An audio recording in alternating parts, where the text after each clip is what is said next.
كان واحد المسألة بالنسبة للإخوان والأخوات اللي أول مرة غادي يبداو يشريو، يعني كيفاش أنا غادي نحدد الربح ديالي.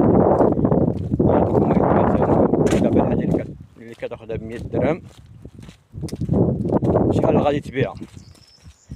أول حاجة كدير ديك 100 درهم، كتزيد عليها 45 درهم ديال ليفريزون. علاش؟ لأن كاين بعض الشركات بحال المدن اللي هما ابعد نقطه 45 درهم، يعني بحال تقام معاك 45. كاين بعض المدن 40 35 30 20. المهم انت ولا انت غديري 45 درهم اللي غتزيد. قلنا غتزيد 45 درهم ديال ليفريزون، هي تقام معاك 145. ديك الساعه انت ولا انت غتشوف شحال غادي انت الربح ديالك. يعني تقريبا غطلب ديك 200 درهم. علاش؟ لان كاين شي وحدين اللي كيتساواو. انت الا بعتها ب 180 درهم، انت ولا انت بقات لك 45 درهم ديال الربح ديالك. ولا مثلا هاد الحوايج هادو وهاد البياس هادو، شي واحد بغى منهم جوج، شنو كدير ديك الساعه؟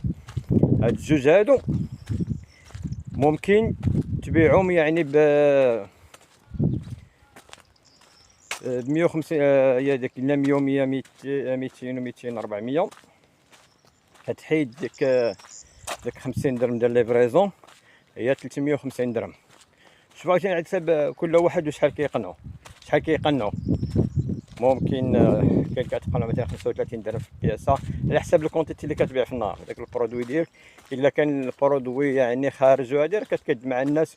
وعاوتاني كاين اللي كيحدد عاوتاني السعر ديال الحاجه هو العرض والطلب. حيت راه ما كاينش عا بوحدك في السوق ولا انت بوحدك في السوق، راه كاين ناس اخرين. وقبل واحد المساله اخرى عاوتاني، قبل لا تقدى شي منتوج شوف بعدا هو شحال باش كيتباع في السوق. عاد ديك الساعه شوف انت شحال باش غتشريه، ودير هاد المسائل اللي قلت لك. يلا تبارك الله عليكم.